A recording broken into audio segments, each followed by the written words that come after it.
ঘূর্ণিঝড় রেমালে তছনছ উপকূল, বাঁধ ভেঙে তলিয়ে গ্রামের পর গ্রাম, 12 জনের মৃত্যু। 19 জেলায় সম্পূর্ণ বিধ্বস্ত 35,000-এর বেশি ঘরবাড়ি, আংশিক ক্ষতি লাখের বেশি।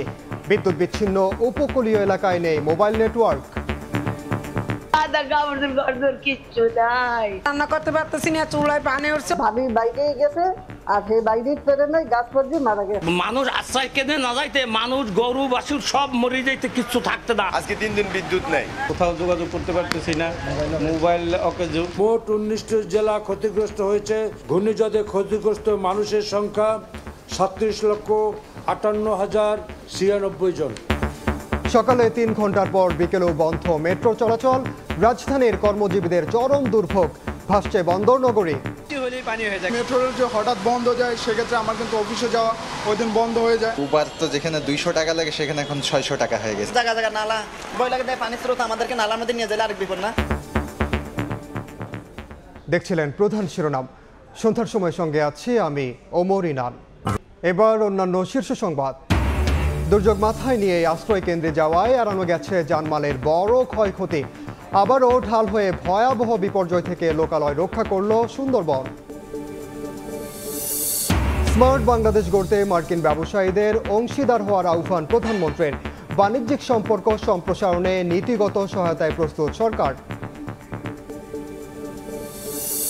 ডয়েচে ভেলের তথ্যচিত্র এক পেশে ও উদ্দেশ্যমূলক। গাজীপুরের সেনাপ্রধান বললেন, পেশাদারিত্বের মাধ্যমে দেয়া হবে জবাব। এবং অবসরে যাওয়ার 6 মাসের মধ্যে গুলশানে একদিনে 4টি আলিশান ফ্ল্যাট কেনেন বেনজির আহমেদ। স্ত্রীর নামেই 521 বিঘা জমি, জানালেন দুদক আইনজীবী।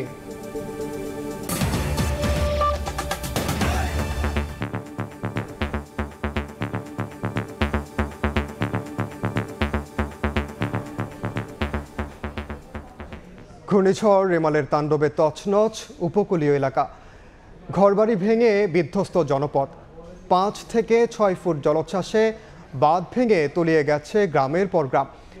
গাছপালা উপড়ে পড়ে বিভিন্ন এলাকায় বন্ধ যোগাযোগ ব্যবস্থা, আর বিদ্যুৎ বিচ্ছিন্ন হয়ে পড়েছে অনেক এলাকা। এখন পর্যন্ত 6 জেলায় মারা গেছেন 12 জন।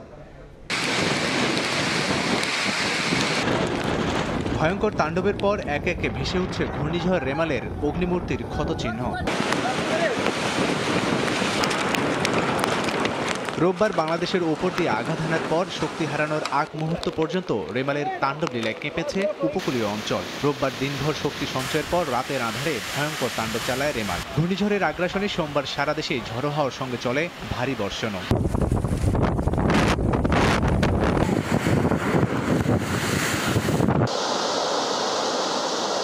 মধ্যরাতের জোয়ার আর ফুঁসে ওঠা সাগর, নদ নদীর পানিতে বিভিন্ন স্থানে বাঁধ ভেঙে হু হু করে পানি ঢুকে পড়ে জনপদে। মুহূর্তে লোকালয় প্লাবিত হয়ে পানিবন্দী হয়ে পড়ে হাজার হাজার বাসিন্দা। তলিয়ে যায় গ্রামের পর গ্রাম। বাগেরহাটে প্রাথমিকভাবে প্রায় 22 থেকে 25,000 মৎস্যঘের তলিয়ে যাওয়ার খবর পাওয়া গেছে। এছাড়াও ডুবে গেছে হেক্টর হেক্টর ফসলি জমি। স্থানীয়দের দাবি, দুর্বল বাঁধের কারণে ঘূর্ণিঝড় শুরুর আগেই ভেঙে যায় অধিকাংশ বেড়িবাঁধ। এতে সুরক্ষার প্রথম পর্যায়ে ভোগান্তিতে পড়েন সাধারণ মানুষ।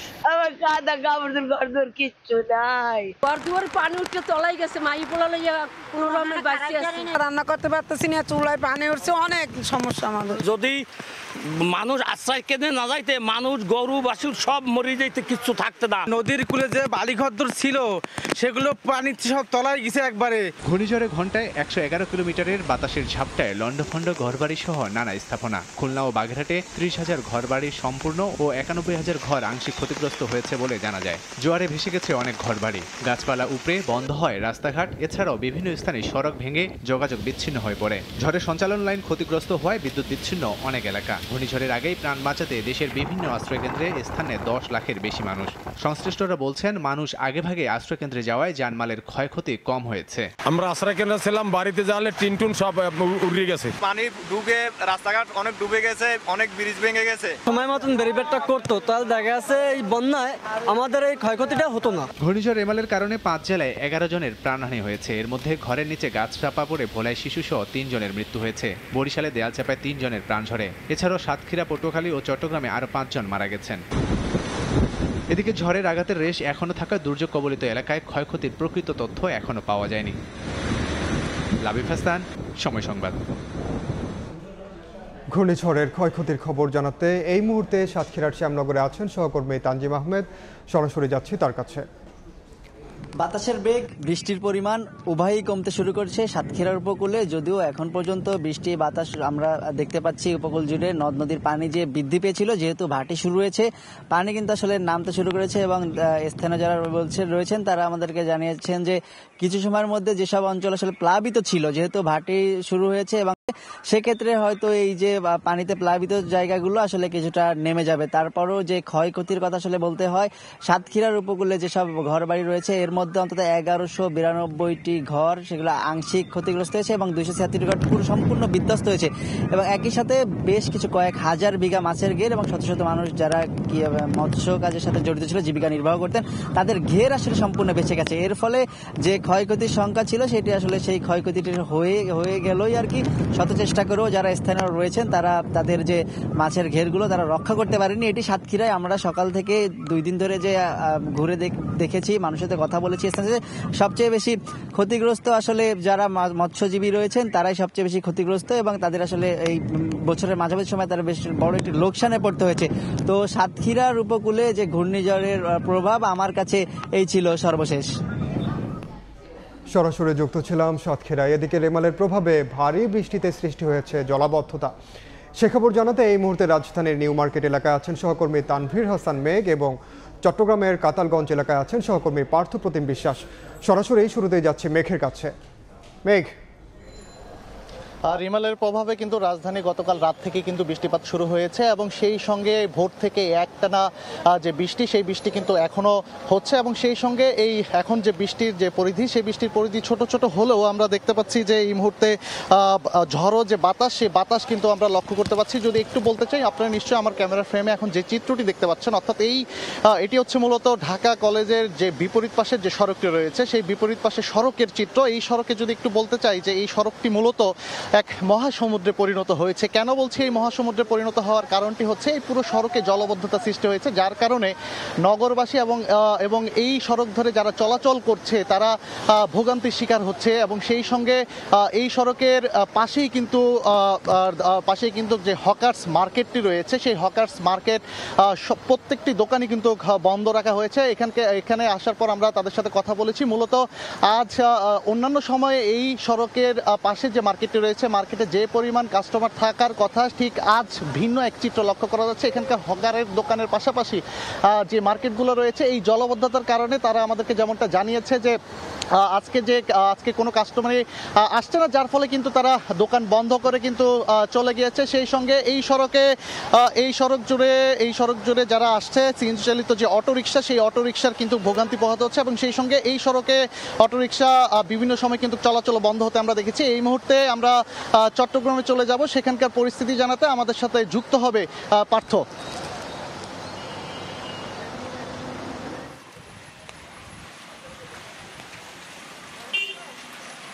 4টা থেকে 6টায় 2 ঘন্টা বৃষ্টি না থাকার কারণে প্রধান সড়ক যেগুলোতে আমরা সকাল থেকে দেখেছিলাম পানি উঠেছে, সেই সব প্রধান সড়ক থেকে কিন্তু পানি নেমে গেছে।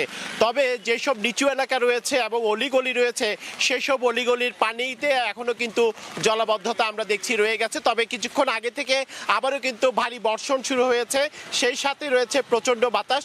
যদি সকালের মতো আবারও ভারী বর্ষণ শুরু হয়, 15 থেকে 20 মিনিট ভারী বর্ষণ হয়, আবারও বন্দরনগরী চট্টগ্রামের যে প্রধান সড়কগুলো রয়েছে, সেই সড়কগুলো আবারও কিন্তু হাঁটু থেকে কোমর সমান পানিতে তলিয়ে যাবে, তা কিন্তু নির্দ্বিধায় বলাই যায়।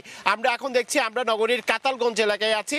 এখানে যে নিচু এলাকাটি রয়েছে, সেই নিচু এলাকার যে গলি রয়েছে, সেই গলিগুলোতে কিন্তু আমরা দেখছি এখনো পর্যন্ত হাঁটু থেকে কোমর সমান পানি রয়েছে। আমরা চকবাজারের দেয়ানবাজার এলাকায় গলির ভিতর পানি রয়েছে, সেটি কিন্তু আমরা জানতে পেরেছি। এছাড়া আগ্রাবাদের বিভিন্ন জায়গায় কিন্তু এখনো জলাবদ্ধতার পানি রয়ে গেছে, সেটিও কিন্তু আমরা দেখছি। তো বলা যায় সাধারণ মানুষের সকাল থেকে যে কষ্ট ভোগান্তি শুরু হয়েছে, সেই কষ্ট কিন্তু এখনো তারা ভোগ করছেন। তার কারণ হচ্ছে সকালে যারা কর্মজীবী মানুষজন কাজের উদ্দেশ্যে বের হয়েছিলেন, তাদেরকে যেরকম হাঁটু সমান কোমর সমান পানি পেরিয়ে কাজে যেতে হয়েছিল, কাজ থেকে ফেরার পথেও কিন্তু আমরা দেখছি বিভিন্ন অলিগলিতে এখনো কিন্তু জলাবদ্ধতার পানি থেকে যাওয়ায় তাদেরকে চরম ভোগান্তিতে পড়তে হয়েছে। আসলে বর্ষা আসলে বন্দরনগরী চট্টগ্রামের বিভিন্ন অলিগলি পানির নিচে তলিয়ে যায়, সেটি যেন এখন অনেকটা স্বাভাবিক ঘটনা হয়ে দাঁড়িয়েছে। দাঁড়িয়েছে।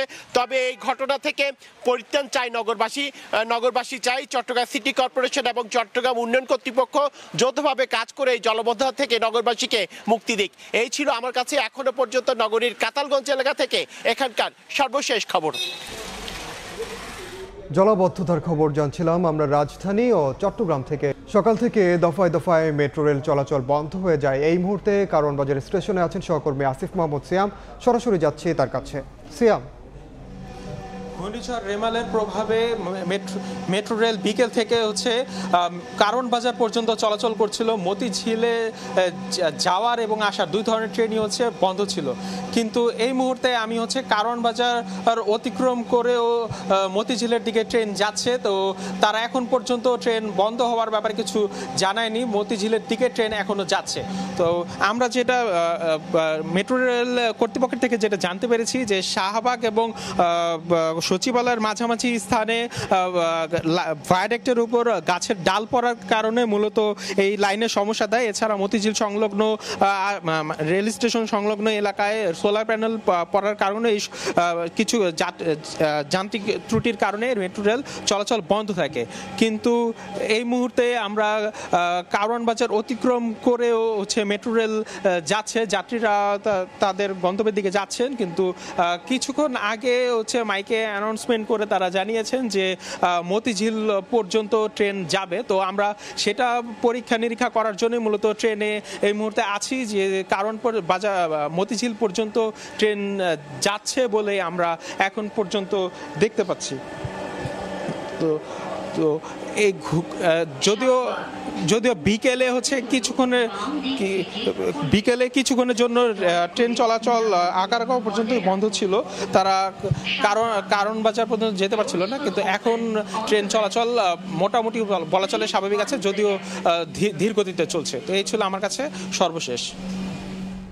সারাদিন দফায় দফায় বিঘ্ন ঘটে মেট্রো রেল চলাচলের, সেই খবর জানাচ্ছিলেন সহকর্মী আসিফ মাহমুদ সিয়াম।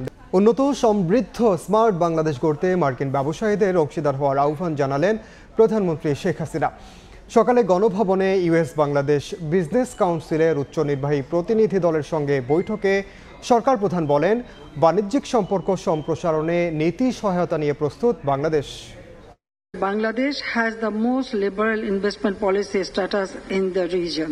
Its increased connectivity and neighboring countries makes it an ideal place for investment and trade in the region and beyond. Our focus is now to promote economic and commercial relations with not only regional but also global partners, including the United States. United States would become our long-term partner in achieving our development goals through trade, investment, and technology transfer. জাতিসংঘ শান্তিরক্ষা মিশনের দায়িত্ব পালনে বাংলাদেশ সেনাবাহিনী প্রসঙ্গে German ভিত্তিক গণমাধ্যম Deutsche ভেলের তথ্যচিত্র এক পেশে উদ্দেশ্যমূলক উল্লেখ করে তীব্র নিন্দা জানিয়েছেন সেনাপ্রধান জেনারেল এস.এম. শফিউদ্দিন আহমেদ। রাজেন্দ্রপুর সেনানিবাসে এক অনুষ্ঠান শেষে তিনি বলেন, বাংলাদেশ সেনাবাহিনী কখনোই মানবাধিকার লঙ্ঘন করেনি। বাংলাদেশ সেনাবাহিনী শান্তিরক্ষী নির্বাচনের ক্ষেত্রে জাতিসংঘের কঠোর নির্বাচন এবং যাচাইকরণ প্রক্রিয়া অনুসরণ করে সবচেয়ে যোগ্য ও দক্ষ সদস্যদের মোতায়েন নিশ্চিত করে। কথা বলতে গেলে অনেক ক্রাউড। সোমবার রাজেন্দ্রপুর সেনানিবাসে এক অনুষ্ঠান শেষে সেনাপ্রধান বলেন, ডয়েচে ভেলের প্রতিবেদন প্রসঙ্গে বলেন, বাংলাদেশ সেনাবাহিনী কখনোই মানবাধিকার লঙ্ঘন করেনি। ডয়েচে ভেলের উদ্দেশ্যমূলক প্রতিবেদনের তীব্র নিন্দা জানান তিনি। কোনো একটা মিশনের আপনি উদাহরণ দিয়ে বলতে পারবেন যে ওখানে আমরা মানবাধিকার লঙ্ঘন করেছি?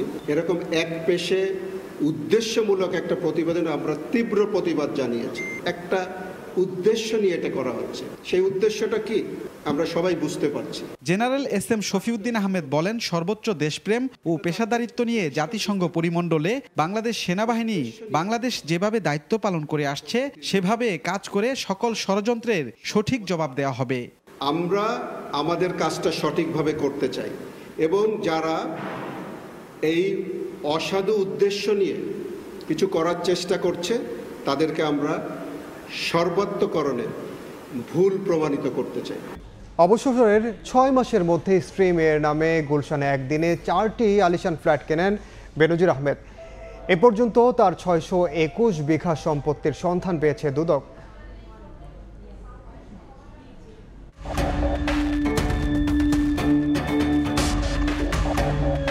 রাজধানীর গুলশান 1-এর জি ব্লকের 14 তলা র্যাঙ্কন আইকন টাওয়ার, সোয়া 2000 স্কয়ার ফিটের বিশাল আয়তনের ফ্ল্যাটের মালিক বেনজির আহমেদের স্ত্রী জিশান মির্জা।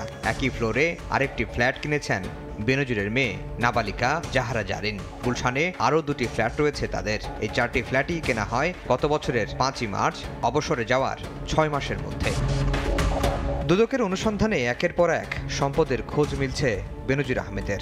সংস্থাটির আইনজীবী বলছেন, দেশে বিদেশে আরও সম্পদের হদিশ মিললে তা জব্দে আইনি পদক্ষেপ নেওয়া হবে। বিচার এড়াতে বেনজির আহমেদ যেন দেশ ছাড়তে না পারে, প্রয়োজনে সেই ব্যবস্থাও নেবেন অনুসন্ধান কর্মকর্তা। অনুসন্ধানকারী দল সেটা অত্যন্ত গুরুত্ব সহকারে বিবেচনা করছে, প্রয়োজন হলে সেই পদক্ষেপ নেবে। টোটাল পূর্ণাঙ্গ চিত্র পাওয়া যাবে অনুসন্ধান কার্য শেষ হলে। রোববার আইনি লড়াইয়ের প্রস্তুতি নেওয়ার কথা জানিয়েছিলেন বেনজির আহমেদের আইনজীবী। সোমবার অগ্রগতি জানতে চাইলে তার আইনজীবী গণমাধ্যমে কথা বলতে রাজি হননি। তবে এটুকু জানিয়েছেন, সম্পত্তি ক্রোকের আদেশের বিরুদ্ধে উচ্চ আদালতের দ্বারস্থ হবেন তারা। এখন উনি পিটিশন এবং অর্ডার দুইটাই দেখছেন, দেখে এগুলির ডিফেন্স কি হবে তৈরি করে দেন আমরা হাইকোর্ট ডিভিশনে কি ব্যবস্থা নিব আমি আপনাদেরকে পরবর্তী সময়ে জানাবো। এখন পর্যন্ত সাবেক পুলিশ মহাপরিদর্শক বেনজির আহমেদের 621 বিঘা সম্পত্তি জব্দের আদেশ দিয়েছেন আদালত। এর মধ্যে সবচেয়ে বেশি জমির মালিক তার স্ত্রী জিশান মির্জা। তার নামে প্রায় 521 বিঘা জমির সন্ধান পেয়েছে দুদক। আফজাল হোসেন, সময় সংবাদ, ঢাকা। এমপি আনার হত্যার তদন্তে আবারও কলকাতার সঞ্জীভা গার্ডেন্স পরিদর্শন করেছেন ঢাকার গোয়েন্দারা। মরদেহের পাশাপাশি হত্যার আলামত উদ্ধারকে এই মুহূর্তে সবচেয়ে বেশি গুরুত্ব দেওয়া হচ্ছে বলে জানান ডিএমপির গোয়েন্দা প্রধান Harunur Rashid. Place of occurrence যেখানে হয়েছে সেটা কিন্তু আমরা ভিজিট করেছি। আমরা গতকালও গিয়েছি, আজকেও আমরা আসামিকে নিয়ে আমরা টিআই প্যারেড করেছি। অ্যাকচুয়ালি কোন রুমটাতে কোন জায়গাটাতে ঘটনাটি ঘটেছে, অপরাধীরা যে জায়গাটাতে লাশটা ফেলেছে বলে বলেছেন, আমরা সে খালে এসেছি। আমরা খালটাও পরিদর্শন করছি এবং সেখানে কিভাবে যদি এখানেই ফেলে থাকে তাদের কথা মতো আমরা উদ্ধার করার জন্য আমরা কলকাতা পুলিশের সাথে আমরা একসাথে এখানে। ঘূর্ণিঝড় রেমালের প্রভাবে লন্ডভন্ড ভারতের পশ্চিমবঙ্গের কলকাতা সহ বেশ কয়েকটি জেলা। এ পর্যন্ত অন্তত 6 জনের মৃত্যু হয়েছে। রেমালের আঘাতে ভেঙে পড়েছে বহু ঘরবাড়ি ও গাছপালা। কলকাতা সহ আশপাশের জেলাগুলোতে ঘূর্ণিঝড়ের ভারী বৃষ্টি ও ঝোড়ো বাতাস বইছে। বুধবার পর্যন্ত ভারী বৃষ্টিপাত অব্যাহত থাকতে পারে বলে পূর্বাভাস আলিপুর আবহাওয়া অফিসের।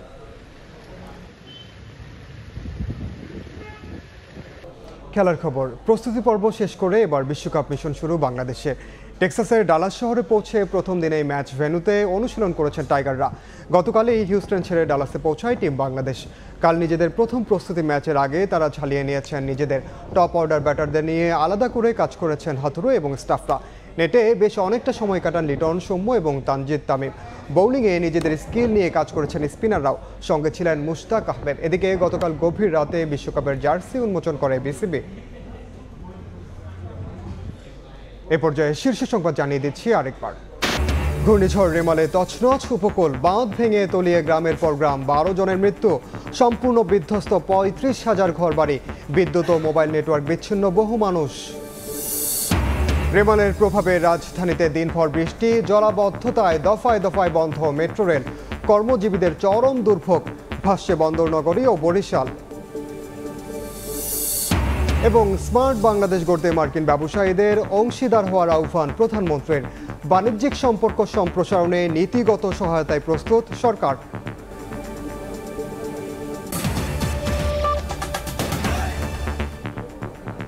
এই ছিল সন্ধ্যার সময়ে। জনপদের সময়ের সঙ্গে থাকবেন সহকর্মী সজল মিত্র রিচার্ড। ধন্যবাদ ইনান আপনাকে। জনপদের সময় নিয়ে ফিরছি কিছুক্ষণ পর, সঙ্গেই থাকুন সময়ের।